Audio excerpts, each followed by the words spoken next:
Demi menghadiri sebuah kopdar gabungan komunitas TSBS Batang Driver dan Sodreker, FM nekat mencuri kunci truk milik ayahnya.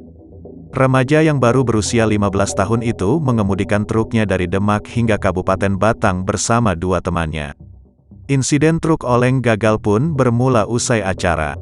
Saat akan melakukan aksi oleng, FM tidak bisa mengendalikan laju truk yang ia kendarai, hingga menyerempet 3 orang Sodrekers, sebutan perekam aksi truk oleng, yang berada di pinggir jalan dan banting setir menabrak sebuah pohon.